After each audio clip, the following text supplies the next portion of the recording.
1절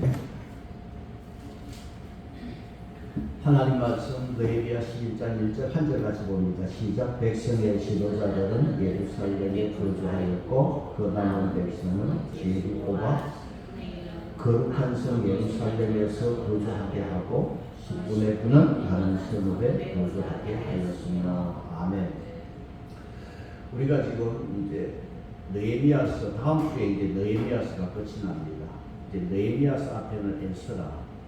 에스라의 전체 주제는 성전 건축이었어요. 느헤미야서의 전체 주제가 뭐였어요? 성벽 재건이었습니다. 그러면 오늘 느헤미야서를 우리가 전체적으로 다시 한번 보면은 첫째가 여러분 주보 한번 보시면 자 1장 2장에 대한 첫째는 1장 2장입니다. 주보에 보시면 이제 느헤미야 1장 2장인데 1장 2장에는 뭐가 있느냐 하면 동생 하나니 느헤미야 동생 하나니가 그 느헤미야를 찾아와서 성벽이 불타고 백성들은 능욕을 당하고 환난을 당한다는 소식을 느헤미야가 듣고는 그 마음이 아파서 울고 수일 동안 설포하고 금식하며 기도합니다. 이것이 느헤미야의 비전이었습니다. 그래서 하나님의 집이 있는 예루살렘이 이렇게 성벽이 불타고 해파되고 그래서 느헤미야는 자기 마음에 내가 예루살렘으로 돌아가서 이 성벽을 다시 쌓아야 되겠다. 그 왕의 허락을 받고 예루살렘으로 돌아온 내용이 1장 2장이었어요. 두 번째는 뭐냐? 자, 느헤미야가 돌아와서 성벽 공사를 하는 중에 여러분도 아시다시피 그 반대자들, 공격하는 자들이 생겨났어요. 자, 기득권을 가진 자들이 방해를 합니다. 어찌하든지 성벽 재건을 못하게 하는데 엄청난 음모가 있었잖아요. 이렇게 공격을 받았지만은 여러분 주동자가 누구였어요? 사마리아의 총독 산발라시. 그 사람만 있는 게 아니라 암몬 사람 도비아시 있었고 아라비아 사람 게셈이 힘을 모아서 방해를 한다. 못하게 하는데 그 말씀이 느헤미야 3장과 4장. 세 번째 사건은 뭐냐? 자, 그렇게 공격을 하고 방해를 하지만은 느헤미야가 굳굳하게 그 모든 것을 믿음으로 물리치고 며칠 만에 52일 만에 성벽 공사를 완성했어요. 자, 느헤미야는 믿음으로 이겼는데 그 믿음이 무엇으로 나타납니까? 기도로 나타납니다. 느헤미야가 그 방해꾼들 앞에 길게 기도할 시간이 없어요. 짧게 하나님 보시옵소서. 하나님 앞에 간절하게 짧은 기도지만 그거 제가 무슨 기도라고 그랬어요? 화살입니다. 짧게 하나님 앞에 쏘아 올리는 기도를 드리면서 하나님은 응답해 주셨습니다. 그래서 52일 만에 성벽 공사가 완성되었습니다. 자, 성벽을 재건하고 보니 이제 마음속에 영적인 갈급함이 생깁니다. 자, 성전 공사 끝나고 성전을 지키기 위해서 성벽을 쌓았지만 이제는 마음이 영적으로 갈급합니다. 그래서 율법학자 에스라에게 뭐라고 그랬습니까? 뭘 가져오라고 했습니까? 모세의 율법책을, 성경책을 가져오라고 했습니다. 여러분 어찌하든지 건물이 큰 게 아닙니다. 성경 말씀이 큰 거야. 그래서 우리는 어찌하든지 성경으로 돌아가요. 저는 성경 말은 안 하니까 재미없어도 별까 성경으로 돌아가요. 에스라에게 성경을 읽어라. 성경을 읽어주니까 백성들이 그 성경을 낭독할 때 은혜로 에스라가 새벽에서 저녁까지 아침 6시에서 12시까지 6시간을 성경을 읽는데 백성들이 서서 듣는 겁니다.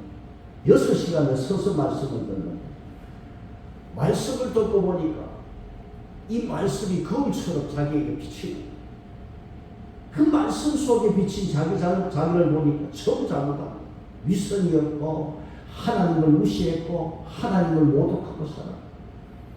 그 마음에 찔려서 통곡을 하는 거예요. 회개를 하고 금식 기도를 하는 거예요. 그래서 하나님 말씀 앞에 전부 다 깨지는 시간. 하나님 앞에 깨지니까 어떤 마음이 생겼어요? 말씀을 밝히 알고자 하는 마음이 생겼어요. 그래서 그 말씀이 5장에서 9장까지. 그 다음 네 번째는 뭡니까?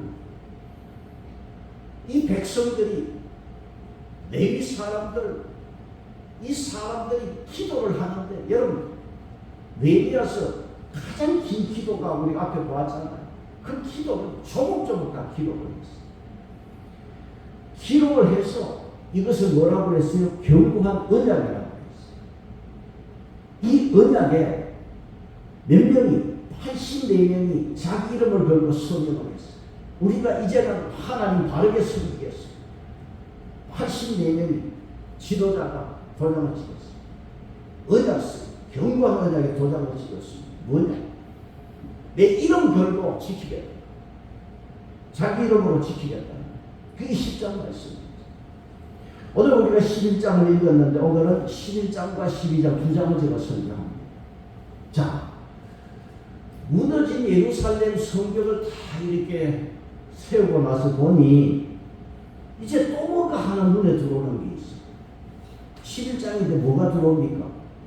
성전 건축하고 성벽 공사 끝났는데 이제 뭐가 들어오느냐 하면 예루살렘 성읍이 너무 텅 빈 성읍이에요. 사람이 없어. 집도 없고. 그래서 여러분 우리가 앞에 7장 4절을 제가 설교 안 하고 그냥 넘어왔는데 7장 4절 한번 보세요. 앞으로 가서 7장 4절. 앞으로 가서 7장 4절 보시면 7장 4절 같이 봅니다. 시작. 그 성읍은 광대하고 성읍은 어떻게 있어요? 그리고 그 주민은 적고 가옥들은 미처 건축하지 못해. 여러분 도시는 넓은데 사람이 없어. 이 도시 같지 않는 거지. 그러니까 이걸 지금 어떻게 해야 되느냐 말이지. 너무 썰렁한 거야. 여러분 사람은 안전한 도시에 살고 싶어 합니다. 근데 예루살렘은 지금 사람이 살만하지를 못해. 환경이 지금 그렇지를 못합니다. 왜 그렇습니까? 예루살렘 성전이 있고 하나님의 집이 있는 곳이 지금 너무너무 비참해졌습니다. 왜 이렇게 비참해졌느냐 말이지. 70년 포로 생활하면서 예루살렘 성이 텅 비어버렸잖아요. 70년 포로 생활. 이방 사람들이 들어오고 이 성읍에 사람이 없어. 이스라엘 백성들이 없어. 그래서 10장에서 느헤미야가요 인구조사를 한 거야. 인구조사를 했는데 사람은 없고 성읍은 넓고 이걸 어떻게 할 것인가 인구조사를 해보는데 느헤미야서 7장 5절에 느헤미야가요 자기 마음으로 그냥 결정한 게 아니라 하나님의 감동으로 이 인구조사를 합니다. 하나님의 감동으로 해서 인구조사를 하는데 자 1차, 2차, 3차에서 바벨론 70년 포로 생활하다가 돌아왔는데 2차, 3차로 돌아온 사람들은 시간적으로 얼마 되지 않기 때문에 인원 파악이 나와. 그런데 1차 때 돌아온 사람들은 지금 이 시점에서 느헤미야가 성벽 공사를 하는 이 시점이 지금 90년에서 100년 전이야. 그러다 보니까 1차 때 돌아온 사람들의 인구가 지금 어떻게 분포되어 있는지 지금 구분이 안 되기 때문에 느헤미야가 1차 때 돌아온 사람들을 인구조사를 먼저 했습니다. 그리고 인구조사를 한 결과 그 사람들을 이제 배치해서 보내는 말씀이 오늘 11장이에요. 이제 백성들이 이제 들어와서 살게 되는데 지금 예루살렘 성읍은요, 짐승들도 많고 풀도 무성하고 성읍은 넓고 사람은 적고 약탈을 당하고 살 곳이 못 되는 거예요. 지금 예루살렘에 들어와서 살라 하면 첫째, 그 옛날 수도시설을 잘 해놓은 수도시설부터 복구를 해야 돼요. 그 외에 길을 또 만들어야 되고 정비해야 될 게 한두 가지가 아니에요. 그런데 예루살렘 성을 안전하게 지키기 위해서 뭐가 필요하냐면 사람이 필요하죠. 무엇보다도 인구가 지금 있어야 되는 없는 거예요. 여러분 과거에 예루살렘 하면 얼마나 화려하겠습니까? 유다의 수도였고 그 하나님이 사랑하는 다윗이 거기에 살았던 예루살렘, 지금은 누구도 살기를 싫어하는 것이 되어버렸어요. 자, 11장 1절에서 예루살렘을 뭐라고 했냐면 거룩한 성읍이라고 했어요. 비록 예루살렘이 이렇게 텅 빈 도시지만 그래도 거룩한 성읍입니다. 그런데 그 옛날 영화와 영광은 다 어디로 가고 바벨론이 쳐들어와서 그 예루살렘 성읍은 무너지고 성전은 불타버렸고 70년 포로 생활하다가 돌아왔지만 성벽 재건할 때까지 또 70년이야. 전체 140년의 세월을 보내고 나니 예루살렘 성읍은 완전히 이거는 무너지고 빈집과 같은 집이 되어버렸어요. 자, 이런 성읍에 누가 살 거냐 말이에요. 자, 이런 성읍에서 살 사람이 있느냐. 자, 그래서 오늘 주보에 보면 세 개의 이야기를, 세 종류를 이야기를 해놨어요. 예루살렘으로 이주했는데 첫째는 어떤 사람입니까? 첫째는 강제적으로. 자, 이 성읍에 사람들은 들어가기 싫어하는데 어떻게 해요? 첫째는 강제성을 띄었어요. 자, 11장 1절을 보시면 어떤 일이 있습니까? 11장 1절에 백성의 지도자들은 예루살렘에 거주하였고, 백성의 지도자들은 어떻게 했어요? 성읍에 거주했다. 지도자들은 이건 어쩔 수 없어. 예루살렘으로 들어가야 돼. 자기가 가기 싫다고 해서 못 들어가는 게, 지도자는 어떤 지도자인지는 여기 성경에 말씀은 없어. 그런데 1차로 지도자들은 선택의 여지가 없어요. 예루살렘에 들어가 살아야 돼. 자, 두 번째는 오늘 주보에 보시면 반강제적인 게 있어요. 뭐냐 하면 11장 1절에 뭐라고 했어요? 그 남은 백성은 제비 뽑아 10분의 1을 거룩한 성 예루살렘에 거주하였고, 그 다음에는 제비를 뽑았어. 제비 뽑아서 10분의 1이 예루살렘 성으로 들어가야 돼. 나머지 10분의 9는 안 들어가도 돼. 자, 여러분 보세요. 왜 제비를 뽑았을까? 우리가 제비를 뽑을 때요, 예루살렘에 들어가겠다는 사람이 너무 많은 경우가 있을 거고, 예루살렘에 들어가겠다고 하는 사람이 너무 없을 때 어쩔 수 없어. 둘 중 하나에 제비를 뽑는 건. 오늘 성경에는 안 들어가겠다 하는 걸 뽑을 수밖에 없어. 그래서 반강제적으로 10분의 1이 들어가는 거예요. 그래서 내가 제비가 딱 뽑혔다 하면 어떤 마음을 가지겠어? 하필이면 내가 왜 뽑혔을까? 내가 왜 재수가 없어서 뽑혔을까? 내가 예루살렘 성읍에서 들어가서 내가 편안하게 살 수 있을까? 온갖 생각을 할 거예요. 뽑히지 않는 10분의 9는 얼마나 기분이 좋을까 봐요. 10분의 1은 10분의 9를 보면서 부러워했을 거야. 저 사람은 무슨 복이 있어서 저 안 들어가고 우리가 뽑혔느냐. 여러분, 뽑힌 사람 중에 절도하는 사람이 누가 있겠습니까? 10분의 1. 자기가 뽑혔다고 영광스럽게 생각하는 사람 아무도 없었을 것입니다. 근데 10분의 9는 참 내가 다행이다. 안 들어가서 다행이다. 여러분, 뽑힌 사람들은 이제까지 몇십 년 동안 자기 살아온 집하고 밭하고 다 버리고 예루살렘 속으로 들어가요. 새로운 지역으로 가서 새로 개척하는 거 쉽지 않잖아요.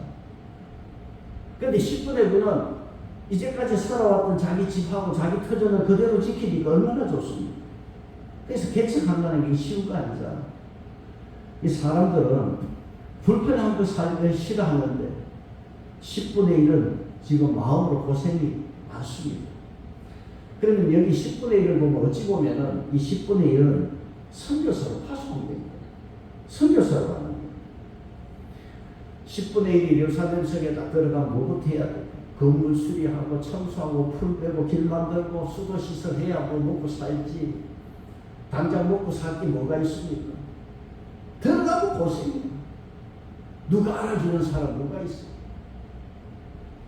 선교사로 가는 이 마음, 예루살렘 성으로 선교사로 들어가는데 오늘 여기 10분의 1을 보면 참 감사한 게 있어요. 뭐냐 하니까 10분의 1 중에서 난 들어가기 싫다. 끝까지 버티고 거절하는 사람이 있었느냐? 그런 사람이 없었다는 거예요. 성경 말씀.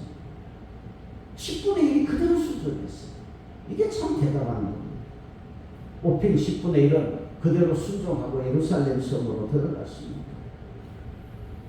그 다음 세 번째는 어떤 사람이에요? 강제적으로 제사장이 들어가고 지도자들이 들어가고 반강제적으로 10분의 1 제1보가 들어갔고 그 다음 어떤 사람이 있느냐? 자원하는 사람이 있었어요. 자, 10장 2절을 보세요. 10장 2절. 10장 2절 보시면 같이 봅니다. 시작. 예루살렘에 거주하니 자원하는 모든 자를 위하여 그들이 복을 빌었느니라. 자원하는 자들이 있어요. 이 사람들에게 복을 빌어주었어요. 여러분, 자원하는 사람은 정말 소중한 사람. 내 스스로 들어가겠습니다. 이 신앙의 결단 정말 귀중한 것입니다. 여러분, 예루살렘은요 일반 평지가 아닙니다. 고산지대입니다. 이 고산지대이기 때문에 농사짓기 부족하고 이 유대인들은 목축을 해요. 농사짓고 목축하기에는 절대 좋은 땅이 아닙니다. 그런데 이런 땅에 이런 곳에 자원해서 들어가겠다는 사람이 있었습니다. 자, 여러분 여기 자원하는 사람은 어떤 사람이겠습니까? 제일 뽑았는데 뽑히지 않은 10분의 9 중에 자원하는 사람이 있었다. 참 귀한 사람입니다. 그래서 자원하는 사람은 등 떠밀려서 간 사람이 아니고 자기 마음에 감동이 되어서 들어간 자원하는 자들이 있었습니다. 그래서 또 이런 자원하는 자들이 있었기에 하나님이 사랑하시는 예루살렘, 하나님의 임재가 있는 성 예루살렘, 하나님의 약속이 있었던 예루살렘 성이 다시금 활기를 찾습니다. 살아나기 시작합니다. 그래서 이 자원하는 사람이 참 복이 있는 사람입니다. 그래서 10장 2절에 그 사람들을 위해서 어떻게 했다고 그랬어요? 복을 빌어줘요. 이 자원하는 사람은 뒤에서 복을 빌어줘요. 너무 귀한 사람입니다. 여러분 성경을 보세요. 언제나 하나님은 어떤 사람을 좋아하십니까? 자원하는 사람. 자원하는 사람을 주님은 그렇게 좋아했습니다. 여러분 자원하는 사람은 어떤 사람이 있었습니까? 느헤미야가 자원했잖아요.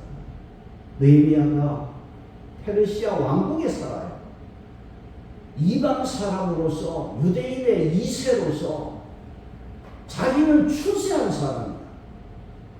그렇게 출세한 사람이 성공한 사람이 자기의 모든 것을 버리고 왕궁을 떠나가지고 자원해서 예루살렘 성이 회파되고 불타고 백성들이 능력을 받는다고 느헤미야가 그 높은 자리를 다 버리고 자원해서 예루살렘으로 와서 고생을 했습니다. 자원하는 예루살렘 느헤미야 참 귀한 사람입니다.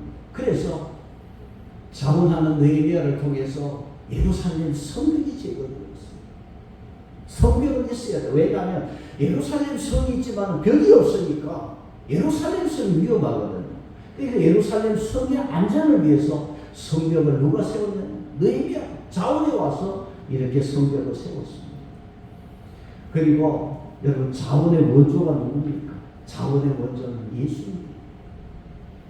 하늘의 크고 높은 영광, 하늘 보좌의 영광을 버리고 이 땅에 오셨어요. 예수님이 자원해서 이 땅에 오셨다. 그래서 말구에 태어나고 이 세상에 오셨지만은 세상에 몸을 차릴 집이 없어. 그래서 예수님은 여우도 굴이 있고 새도 거처가 있으되 인자는 머리 둘 곳이 없다고 했어요. 예수님이 이 땅에 오셔서 자원해서 십자가를 지셨습니다. 머리에는 가시관을 쓰시고 손과 발에는 못이 박히고 엄청난 고난을 당하고 왜 이렇게 자원하여 고난을 당했습니까? 저와 여러분을 구원하기 위해서. 자원의 원조는 예수님입니다. 그래서 하나님은 예수님을 축복하시되 온 인류가 예수님 발 아래 무릎 꿇게 했죠. 자원하는 자에게는 사람의 축복이 아니라 하나님의 축복이 있는 줄 믿습니다. 그리고 이 자원하는 자들 뿐만 아니라 이 예루살렘 성에 들어온 사람들 다 귀한 사람들이기에 그 귀한 사람들의 명단 이름 하나하나를 11장 4절부터 다 기록을 해놨어요. 11장 4절에 예루살렘에 거주하는 자는 해서 그 유다 자손부터 해서 여기 들어온 사람들의 이름을 다 기록합니다. 그래서 하나님은 수고한 자들에 대해서 그 이름은 다 기록하고 저와 여러분 이 땅에서 예수 열심히 믿는 우리의 이름은 하늘나라 생명책에 다 기록하는 줄 믿습니다. 다 이름을 기록해 놨어요. 그리고 이제는 성전 건축 끝냈지요. 성교 공사 끝냈지요. 예루살렘 성에 들어갈 사람들도 다 이렇게 들어왔지요. 이제 거의 다 완성이 됐어요. 그 다음 이제는 뭐합니까? 성벽 재건 왕복에 대한 봉헌식을 이제 마지막 봉헌식을 하게 돼요. 그것이 12장 27절입니다. 12장 27절로 가겠습니다.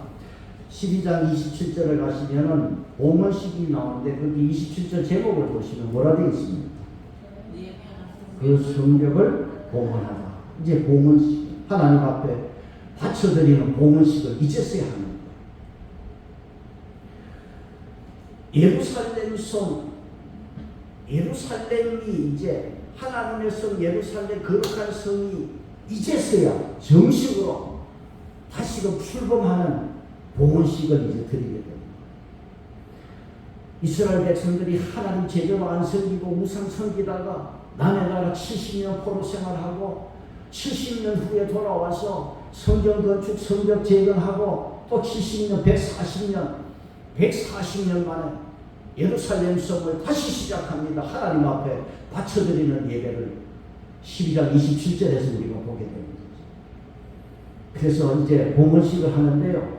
자, 12장을 보면서 다시금 파이팅하는 모습이 여기 나옵니다.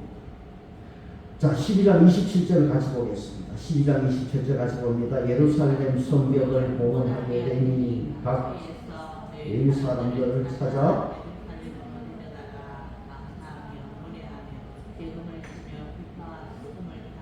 절의 봉헌식을 행하려 하네. 그렇죠. 예루살렘 성벽을 봉헌하게 되니 그리고 봉헌식을 행하려 하며 그랬어요. 자, 봉헌식을 하는데 누구를 찾았습니까? 레위 사람을 찾았어요. 레위 사람을 왜 찾았느냐 하면 앞에 쭉 설계했죠. 레위 사람들 가운데는 어떤 사람이 있습니까? 성전 문지기가 있고 노래하는 자, 성가대가 있어요. 레위 사람들에게. 그래서 지금 느헤미야가 봉헌식을 하면서 레위 사람을 찾았어요. 왜? 찬양이 필요하니까. 그래서 찬양하는 자들을 노래하는 자들을 위해서 레위 사람들을 찾았고 여기 여러 악기를 동원했습니다. 그래서 이게 성벽 재건하면서 봉헌식이 성전 봉헌식하고 거의 비슷할 정도로 대규모로 이렇게 봉헌식을 합니다. 그래서 성벽 봉헌식을 하는데 먼저 봉헌식을 하는데 레위 사람을 찾아서 악기와 노래하는 자를 준비시키고 그 다음 뭘 했느냐 하면 12장 30절에 보시면 뭘 했습니까? 제사장들과 레위 사람들이 몸을 정결하게 하고 또 백성과 성문과 성벽을 정결하게 그 다음 정결의식을 합니다. 이 정결의식은 제사장과 레위 사람에게 먼저 했는데 정결의식은요 레위기를 통해서 우리가 보면 첫째는 뭐냐 하면 제사장들 레위 사람들 몸을 씻어요. 그 다음 옷을 빨아요. 부정한 것을 가까이 하지 않아요. 금욕하는 거 이게 정결의식입니다.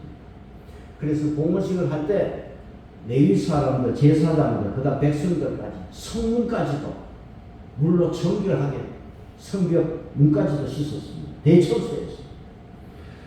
그리고 나서 자 봉헌식을 하면서 정결의식을 했지요. 그 다음 뭘 했느냐 하면은요 여기 여러분 옛날에 중국의 만리장성 위로 사람들 다니잖아요.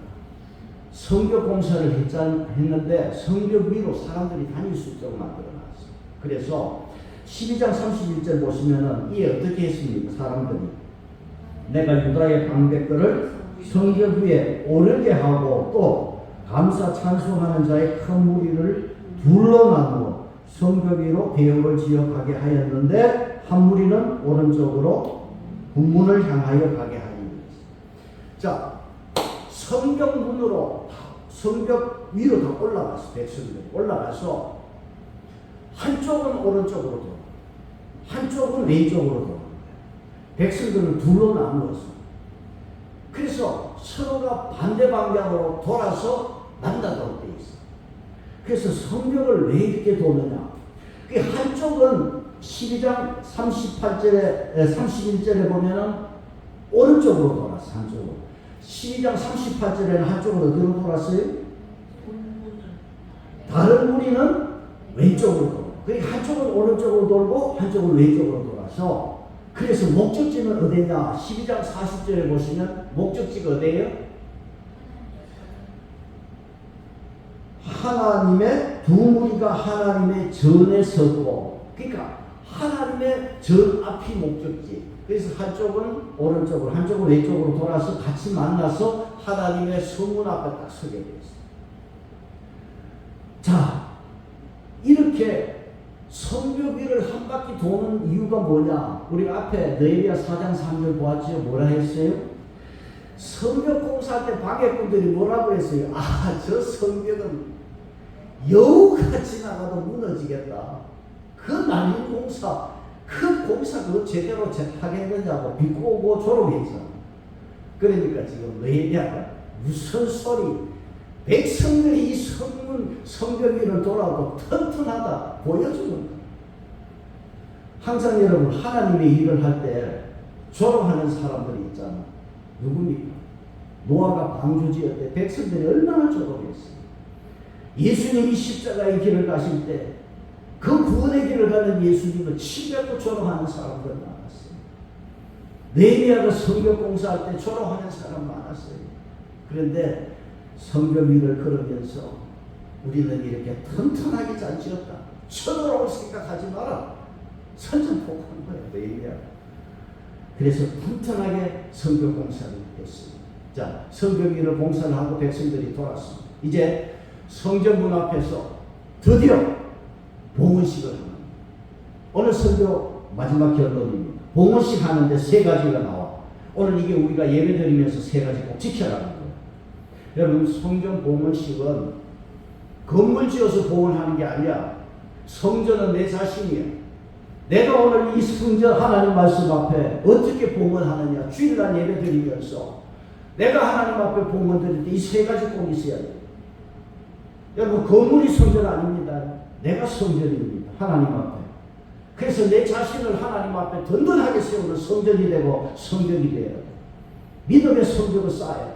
그래서 주일 예배 드릴 때 우리가 봉헌식을 하듯이 하나님 앞에 이 세 가지 꼭 있어요. 첫째는 뭡니까? 첫째는 주보에 보시면 뭐라고 했어요? 봉헌식의 첫째는 감사가 있어요. 어찌하든지 여러분 감사가 있기를 바랍니다. 12장 31절 보세요. 자, 12장 31절에 이에 내가 유다 백성들을 성벽 위에 오르게 하고 또 뭐하고 했어요? 감사와 찬송. 감사와 찬송이 같이 나왔습니다. 12장 38절에는 뭐라고 했습니까? 감사 찬송하는 자들. 오늘 우리가 하나님 앞에 예배 드리면서 첫째는 우리에게 뭐가 있어야 되느냐? 감사가 있어요. 하나님 앞에 저와 여러분에게 감사가 있기를 축복합니다. 먼저는 감사예요. 여러분, 지금 이스라엘 백성들 보세요. 감사한 제목 하나도 없어요. 감사할 이유가 뭐가 있겠어요? 70년 남의 나라 바벨론 포로 생활하다가 노예 생활하다가 돌아왔습니다. 그리고 70년 동안 죽을 고생하고 성전 짓고 성벽 세웠어요. 그러면서 여러분 성벽 공사할 때 어떤 일이 있었습니까? 백성들이 먹고 살기 힘들고 있는 귀족들은 가난한 자들 집하고 토지 밭을 저당 잡아서 높은 이자 받아먹고 그 이자 감당 못하니까 그 자식들을 노예로 팔고 얼마나 이스라엘 백성들이 고통을 당했습니다. 백성들은 먹고 살기 힘들고 어려웠습니다. 지금 성벽 공사를 마쳤습니다. 지금은 먹고 살기 편합니까? 아닙니다. 그런 거 없어요. 여전히 어려운 것은 마찬가지입니다. 그런데도 백성들은 감사했어요. 여러분 어찌하든지 우리가 하나님 앞에 나올 때 감사가 있기를 바랍니다. 우리가 어떤 신앙이 되어야 되느냐. 11장 17절 보세요. 11장 17절.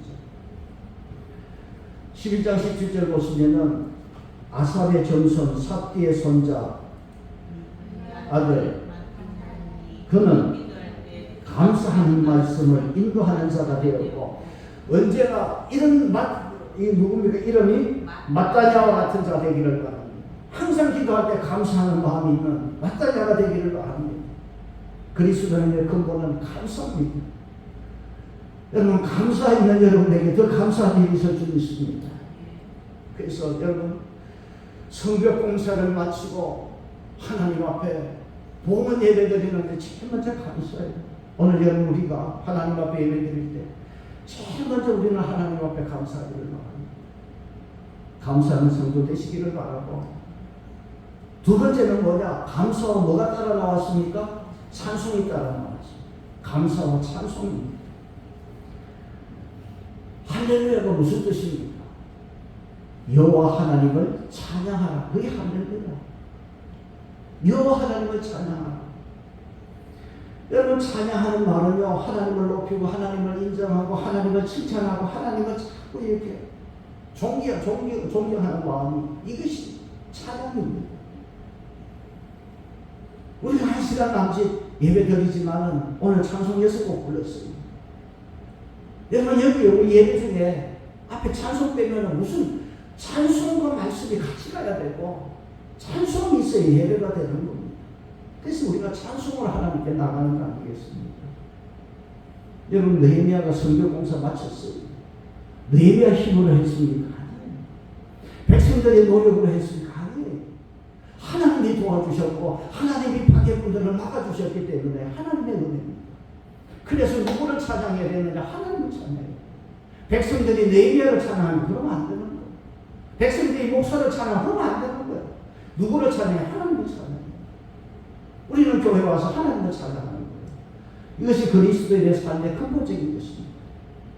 오늘 여러분 우리가 봉헌식을 통해서 저와 여러분도 오늘 이 시간 우리는 자신을 세우는 봉헌식입니다.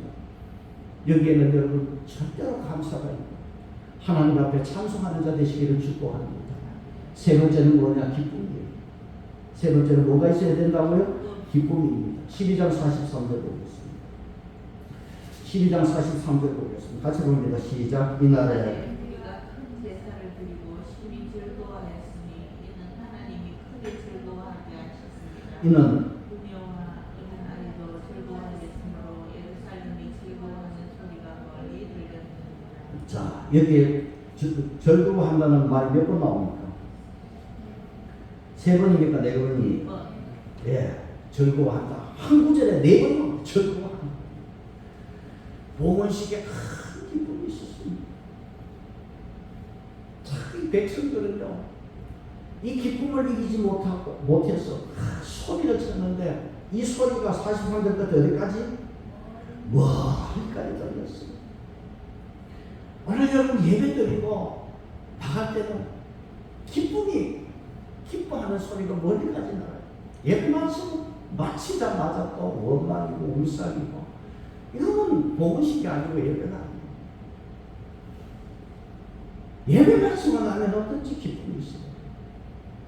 또 내일 걱정하고 이건 아니에요. 기쁨이 아니에요. 이건 예배가 아니에요.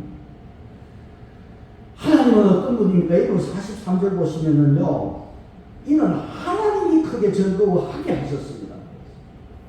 하나님이 크게 즐거워하게 하셨다. 하나님이 기쁨을 주십니다. 저와 여러분이 믿는 하나님은 어떤 분이십니까? 우리에게 기쁨을 주십니다. 하나님이 기쁨을 주십니다. 참 기쁨, 큰 기쁨, 하나님이 주시기 때문에 하나님을 우리가 어떻게 한다? 찬양한다. 여러분 사도 바울이 감옥에 갇혔어요. 그렇게 감옥에 갇혀서 빌립보서 4장 4절에 감옥에서 감옥 밖에 그 교인들에게 편지를 보냅니다. 옥중서신, 옥에서 쓴 편지라 해서 빌립보서 4장 4절에 뭐라고 했습니까? 주 안에서 항상 기뻐. 감옥에 있는 사람이 감옥 밖에 있는 사람한테 항상 기뻐. 왜? 하나님 때문에. 그래서 오늘 여러분, 저와 여러분이 환경을 모아서 기뻐하는, 여러분 사도 바울이고 환경이 좋아서 먹는 게 좋아서 좋은 집에 살아서 좋은 옷 입어서 그래서 하나님 사도 바울이 편지에 기뻐하라고 그랬습니다. 아니잖아. 오늘 여러분 우리가 하나님 앞에 봉헌하는 이 시간, 이 예배가 아니라 하나님 앞에 내 자신을 봉헌해드리는 봉헌식이에요. 여기 뭐가 있어야 된다? 기쁨이 있어요. 그리스도인의 3대 원칙이 뭡니까? 데살로니가전서 5장 16절 18절에 3대 원칙이 뭡니까? 첫째, 항상 기뻐하라. 그 다음, 쉬지 말고 기도하라. 범사에 감사하라. 첫째는 뭐예요? 항상 기뻐. 첫 번째는 항상 기뻐하는 것이 있습니다. 기뻐이다. 오늘 그리스도인의 모습은 뭐냐? 기뻐. 저는 이제 어떤 예화분이 그런 게 있더라고요. 어떤 분이 이사를 갔는데 어느 교회를 갈까? 주님, 돌아보면 교회들 많잖아. 어느 교회를 갈까? 그래서 이 사람이 길을 가다가 어느 교회를 갈까? 주님을 둘러보다가 그 교통순경이 그 있는데 교통순경을 물어봤대. 주일날 예배 마치고는 이쪽 교인들 중에서 어떤 교인들이 제일 묻고 나오는 교인들이 어떤 교인입니까? 어디서 나오는 교인입니까? 물어봤다고요. 그래서 모르겠는데 뭐 저쪽 교인들이 좀 뭐 많이 묻고 나오더라고요. 그러니까 교회를 듣겠다 그러더라고. 여러분, 기쁨이 있어요. 하찮은 예배 드렸어요. 하나님이 은혜 주실 줄 믿고 하나님이 나에게 큰 기쁨을 주실 줄 믿고 기뻐하는 여러분 되시기를 바랍니다. 여러분, 주일마다 우리는 봉헌식 하는 거예요. 그래서 여러분, 건물이 교회가 아닙니다. 내가 교회입니다. 그래서 내가 이런 세 가지 조건에 맞는 합당한 교인이 되면 그 교회는 아름다운 교회입니다. 그 사람들이 어떤 사람은 이 세 가지가 있는 사람이 적어도 그 교회는 아름다운 교회예요. 그래서 여러분, 오늘 우리가 봉헌식 할 때마다 주일날 예배 드릴 때마다 감사, 찬송, 기쁨이 있어 여러분 삶의 축복이 되고 이 기쁨이 멀리까지 퍼지고 자식들에게도 이 기쁨이 전해지는 이런 놀라운 축복이 있기를 바랍니다. 찬송하겠습니다. 352